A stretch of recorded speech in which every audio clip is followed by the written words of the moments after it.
السلام علیکم ورحمۃ اللہ تعالیٰ وبرکاتہ۔ ہیلو دوستوں، چلیے ہم اپنے آگے کا سبق پڑھتے ہیں،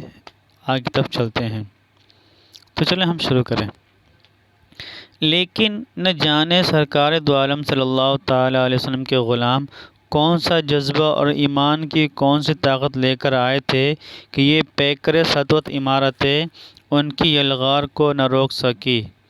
کچھ کلاہ ایران کی صدیوں پرانی تاریخ آن کی آن میں پیوند خاک ہو گئی اور اس کا شہرہ آفاق دبدبہ مجاہدین کے غبار راہ میں گم ہو کر رہ گیا۔ اس پیراگراف میں یہ کہہ رہے ہیں کاتب کہ رسول اللہ صلی اللہ تعالیٰ علیہ وسلم کے جو فالوورز تھے ان کے پاس کون سا جذبہ ایموشن تھا اور ایمان کی کون سی طاقت تھی کہ نہ جانے اس ایمان کی طاقت کی وجہ سے یہ گرینڈ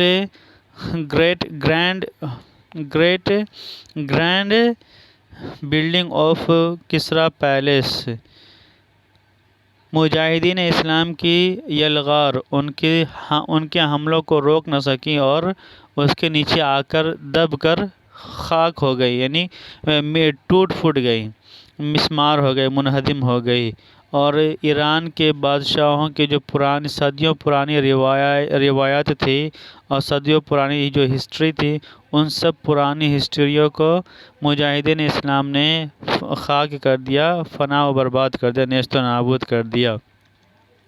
مسلمانوں نے کسریٰ کے اس ایوان کو ایک عبرت ناک یادگار کے طور پر باقی رکھا۔ مسلمانوں نے کسریٰ کے اس باغ کو، اس محل کو، اس ایوان کو، اس محل کو بطور یادگار کمیموریشن میموریل ان کو چھوڑ دیا۔ خلیفہ منصور نے ایک مرتبہ اسے منہدم کرنے کا ارادہ کیا۔ اس پر ان کے ایک ایرانی مشیر نے مشورہ دیا کہ آپ اگر اس ایوان کو باقی رکھیں گے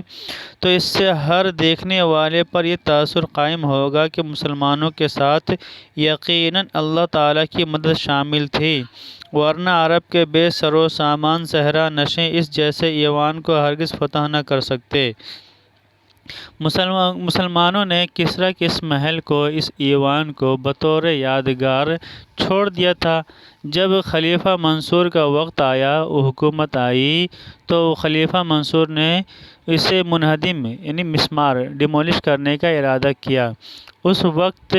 خلیفہ منصور کا ایک ایڈوائزر تھا جو کہ پیرشین تھا۔ اس پیرشین ایڈوائزر نے خلیفہ منصور کو مشورہ دیا کہ آپ اسے منہدم نہ کریں، کیونکہ آپ اس کو باقی چھوڑیں گے تو جو لوگ دنیا میں پیدا ہوں گے وہ لوگ اس محل کو دیکھ کر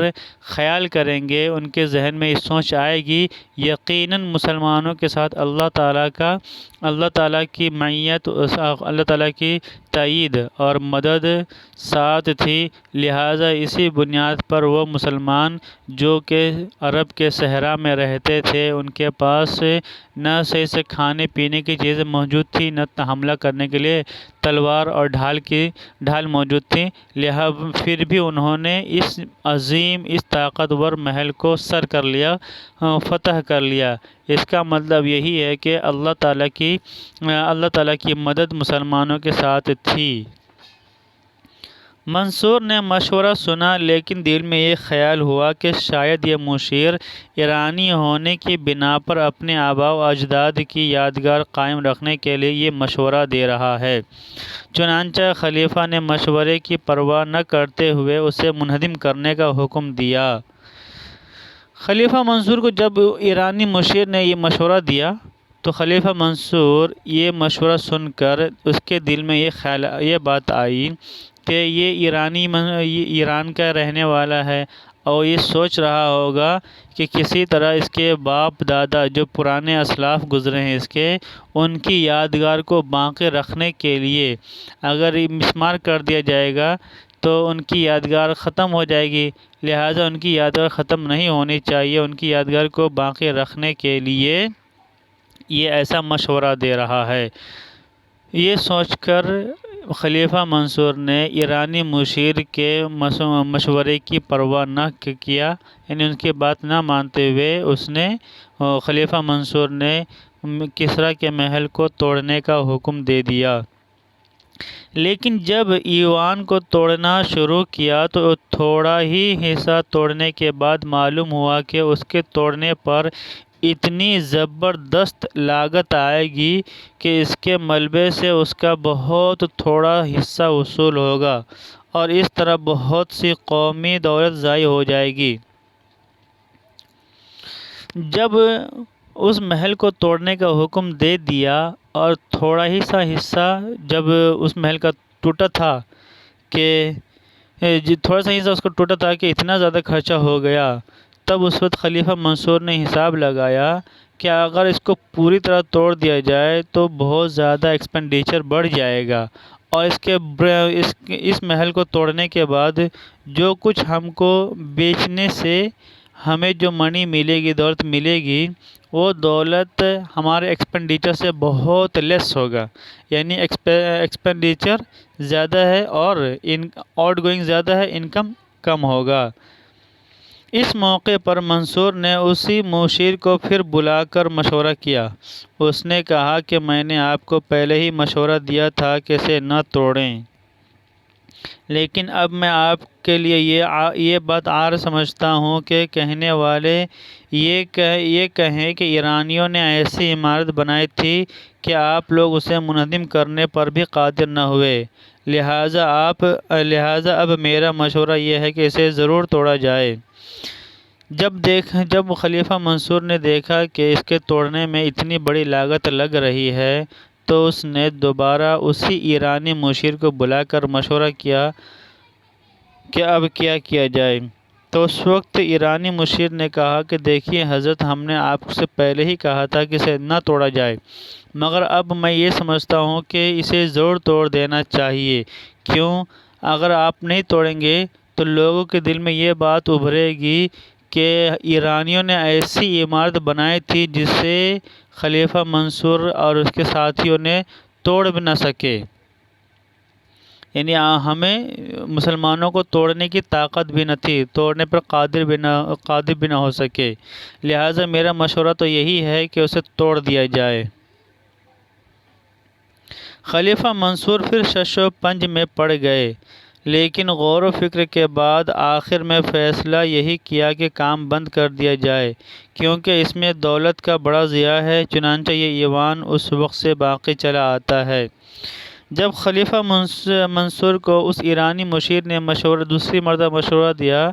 کہ آپ اس کو توڑ دیں، یہی میرا مشورہ ہے، یہ مشورہ سن کر خلیفہ منصور پریشان ہو گئے۔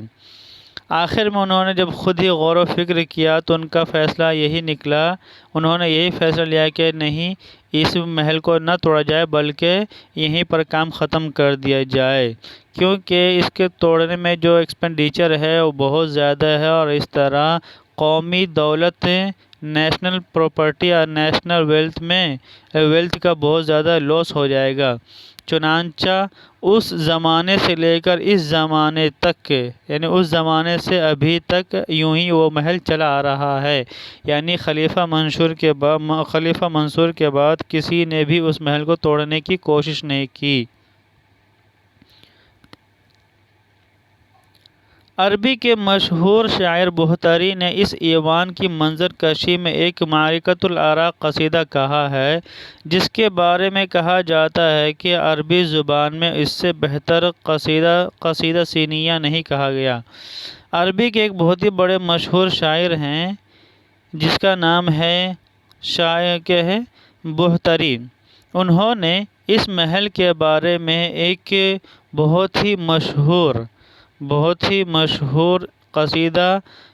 لکھا ہے، جس کے بارے میں یہ کہا جاتا ہے کہ عربی میں اس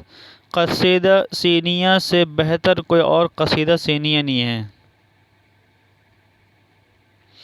اس قصیدہ سینیہ سے بہتر دوسرا قصیدہ سینیہ موجود نہیں ہے عربی زبان میں۔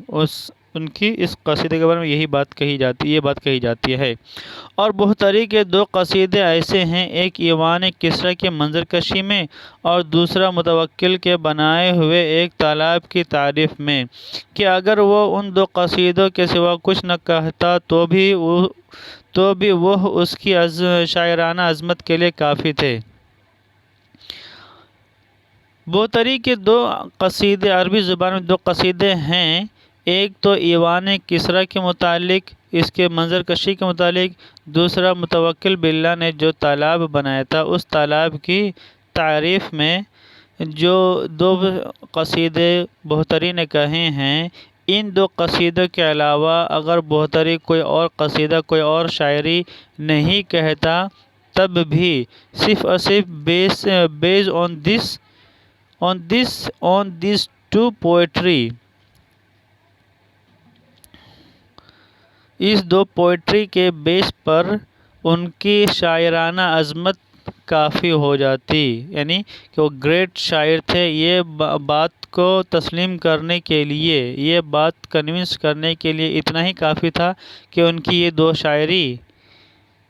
وہ صرف یہ دو شاعری کہتے، یعنی ان دو قصیدے کے علاوہ کوئی اور قصیدہ نہ کہتے تب بھی ان کو بڑا شاعر مانا جاتا۔ ایوان کسریٰ کے بارے میں اس کے قصیدے کے ابتدائی شعر یہ ہیں، دیکھیں یہاں پر خالی جگہ دیا گیا ہے، یہاں پر شاعری موجود نہیں ہے لہٰذا ہم وہ نہیں پڑھیں گے۔ چلیے آگے چلتے ہیں۔ طاق کسریٰ کے نیچے کھڑے ہو کر 14 صدیوں کے بے شمار واقعات کی ایک فلم تھی جو دل و دماغ میں چلتی رہی۔ تصور کی نگاہ کو کبھی یہاں وہ کج کلاہ نظر آئے جن کے عہد حکومت میں سورج غروب نہیں ہوتا تھا، کبھی کبر و غرور کے وہ پتلے دکھائی دیے جنہوں نے سرکار دو عالم صلی اللہ تعالی علیہ وسلم کا نامہ مبارک چاک کرنے کی جسارت کی تھی، کبھی اس ایوان کے زرنگار کمروں میں حضرت حذیفہ بن یمان رضی اللہ تعالیٰ عنہ اور حضرت ربعی بن عامر رضی اللہ تعالیٰ عنہ کی گونجتی ہوئی تقریریں سنائی دیں۔ مصنف کہتے ہیں کہ جب میں اس محل کے ایک حصے میں پہنچا، اس محل کے دامن میں نیچے جانب کھڑا تھا، تب میں اس وقت میرے ذہن کے دریچوں میں، میرے ذہن کے پردے میں بہت سی تصویریں ایک فلم کی طرح میرے ذہن کے پردے پر ابھر رہے تھے۔ کبھی کبھی میرے ذہن میں وہ بادشاہ نظر آتے تھے جن کی حکومت میں سورج ہمیشہ آب و تاب میں رہا کرتا تھا، ڈوبتا نہیں تھا۔ کبھی وہ غرور اور گھمنڈ کے پتلے، یعنی گھمنڈ کرنے والے لوگ نظر آتے تھے، گھمنڈ کرنے والے بادشاہ کی تصویر بھی میرے ذہن کے پردے پر آئی جنہوں نے رسول اللہ صلی اللہ تعالی علیہ وسلم کے مبارک خط کو پھاڑ دیا تھا، چاک کر دیا تھا، چاک کرنے کی کوشش کی تھی، یعنی چاک کی تھی۔ اور کبھی اس محل کے اندر جہاں پر سونے کے پانی سے لکھی ہوئی تھی، ان محل کے زرنگار سونے کے پانی سے لکھے ہوئے کمروں میں حذیفہ بن یمان اور ربیع بن عامر رضی اللہ تعالیٰ عنہما کی تقریریں گونج رہی تھی۔ کبھی اس کی فصیل پر چڑھتے ہوئے وہ سرفروش مجاہدین نظر آئے جن کے ہاتھوں اس کبر و غرور کا استحصال مقدر تھا۔ کبھی یہاں حضرت سعد بن ابی وقاص رضی اللہ تعالیٰ عنہ، حضرت خالد بن عرفطہ رضی اللہ تعالیٰ عنہ اور ان کے رفقا کو فتح کے تشکر میں سجدہ ریز دیکھا۔ اسی وقت اس طاق کسریٰ کے نیچے جب وہ کاتب کھڑے تھے تو انہیں ان کی نظروں کے سامنے یہ سب، یعنی ان کی دماغ کی آنکھوں میں، دماغ کے پردے پر، ذہن کے پردے پر یہ سب نظر آتے کہ اس محل کے فصیل پر اسلامک مجاہدین جو کہ جنگجو تھے، سرفروش تھے۔ سرفروش کا مطلب ہوتا ہے کہ اپنے سر کو بیچنے والے، یعنی ان کو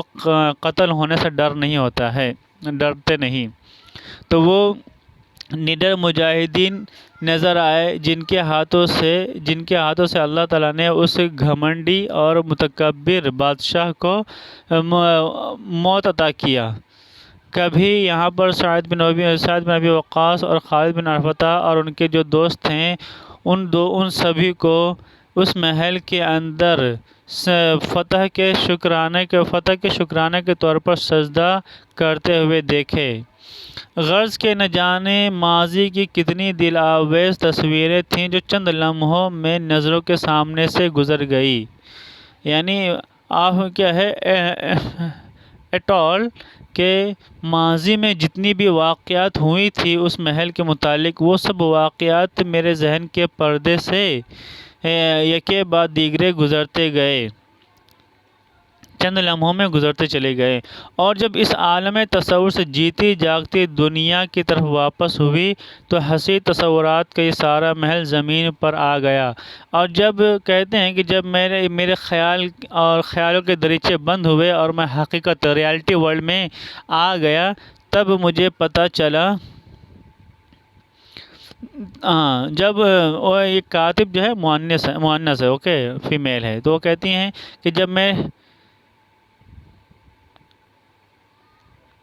کہ جب وہ خیالوں کی دنیا سے باہر نکل کر حقیقت کی دنیا میں قدم رکھی تو ان کے خیالات، ان کے تصورات کا سارا محل، یعنی ان کے تصورات پورے کے پورے برموں کے نیست و فنا ہو چکے تھے۔ میں ایک ایسی زمین پر کھڑا تھا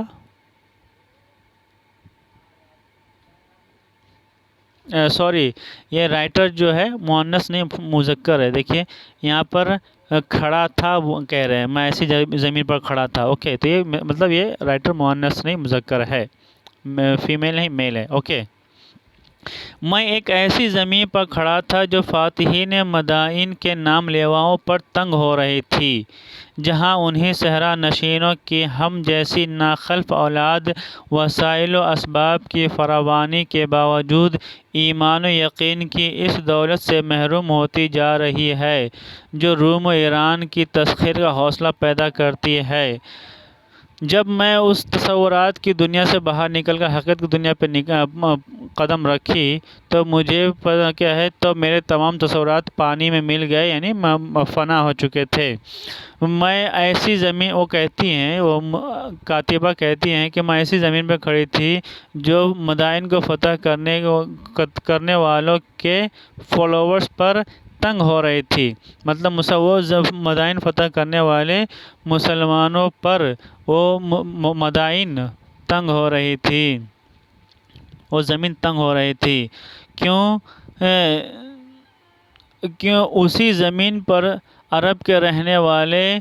عرب کے مسلمانوں کی جو نسل ہیں،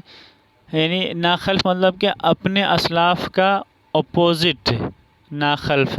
یعنی اگر اسلاف اچھے تھے تو ان کے اخلاف برے ہیں، ان کے اسلاف اگر ایسا اچھے ہیں تو ان کے الٹے، یعنی اپنے اسلاف کا بالکل الٹ اولاد وسائل اور اسباب کی کثرت کے باوجود یقین اور ایمان کی دولت سے محروم ہیں، اسی لیے وہ اس زمین پر بے بس اور لاچار نظر آ رہے ہیں اور وہاں کی زمین ان کے لیے تنگ ہوتی جا رہی ہے، نیرو ہوتی جا رہی ہے۔ جس ایمان و یقین کی دولت کی وجہ سے ایران اور روم کو فتح کرنا ممکن تھا اور فتح کرنے کی ہمت اور حوصلہ مسلمانوں میں پیدا ہوتی تھی، وہ آج وہاں کے مسلمان اس دولت سے محروم ہیں، اور اس کے نتیجے میں وہ قیصر و کسریٰ کے ماڈرن جانشینوں سے آنکھیں چار کرنے کے بجائے ان کے دبدبے کے سامنے ہتھیار ڈالے کھڑی ہیں اور زندگی کے ہر کام میں ان کے پیچھے چلنے کے لیے تیار ہے۔ جب یہ وہی عرب کے صحرا نشینوں کی ہم جیسی ناخلف اولاد جو وسائل و اسباب کی کثرت کے باوجود کثرت کے باوجود ان کے لیے وہاں کی زمین تنگ ہوتی جا رہی ہے اور وہ ایمان و یقین کی دولت سے محروم ہے۔ لہٰذا اس کے نتیجے میں وہ قیصر و کسریٰ کے جو ماڈرن جانشین ہے، ماڈرن جنریشن ہے، ان جنریشن سے فائٹنگ کرنے کے بجائے یعنی برعکس وہ ان کے دبدبے کے سامنے، ان کے رعب و شان و شوکت کے سامنے ہتھیار ڈال دیے ہیں، یعنی وہ اپنے آپ کو بے بس پاتے ہیں اور ان کی زندگی کو فالو کرنے کے لیے ہر وقت تیار رہتے ہیں۔ اس عظیم اور المناک تضاد کا تصور کر کے دل بھی کلپا، حیرت بھی ہوئی، لیکن پھر تمام شکوک و شبہات کا جواب ایک ہی شعر میں مل گیا جب میں یہ دیکھی کہ وہ پہلے ہمارے اسلاف یعنی عرب کے رہنے والے جنہوں نے مدائن کو فتح کیے تھے وہ کیسے تھے۔ ان کے پاس نہ اسباب نہ وسائل اور ان کے پاس کوئی چارہ گر بھی نہیں، ان کے پاس کچھ طاقت بھی نہیں تھی، پھر بھی انہوں نے ایمان و یقین کی دولت سے قیصر و کسریٰ کو فتح کر لیا تھا۔ اور آج کی اس جنریشن، اس نسل کے پاس اسباب بھی ہے، وسائل کی بھی کثرت ہے، مگر ایمان و یقین کی دولت سے محرومی کی وجہ سے ان کے اوپر مدائن کی زمین تنگ ہو رہی ہے۔ ان تصور سے میرا دل بہت ہی رنجیدہ ہو گیا، مجھے حیرت بھی افسوس بھی ہوا، لیکن ان تمام شکوک و شبہات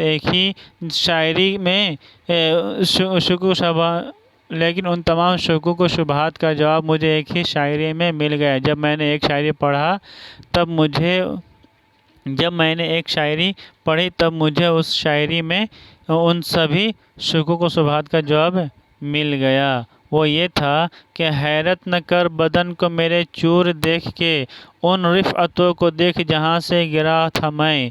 اس شاعری کا مطلب یہ ہے کہ اے لوگو، میرا بدن، میرا باڈی پیس ہو چکا ہے۔ اس پیس باڈی کو دیکھ کر تمہیں سرپرائز نہیں ہونا چاہیے، ونڈر نہیں ہونا چاہیے،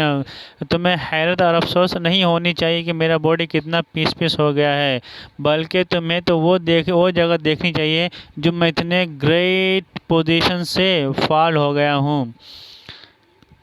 علامہ اقبال کہتے ہیں کہ گنوا دی ہم نے جو اسلاف سے میراث پائی تھی، ثریا سے زمیں پر آسمان نے ہم کو دے مارا، کہ ہم اتنے بلند ثریا پہ جا پہنچے تھے۔ ثریا ایک تارہ ہے جو آسمان سے بہت ہی قریب اور زمین سے بہت ہی دور ہے، تو ہم اتنے بلندی پر سے گریں گے تو ظاہر سی بات ہے کہ ہمارے بدن کی ہڈیاں اور پسلیاں بالکل ہی چور چور ہو جائیں گی۔ لہٰذا انہیں بلندی کی طرف سے گرنے کی طرف اشارہ ہے کہ تم میرے اس ٹوٹے ہوئے اور بکھرے ہوئے جسم کو دیکھ کر حیرت نہ کرو، بلکہ یہ دیکھو کہ میں کتنے بلند مقام سے گرا ہوا ہوں۔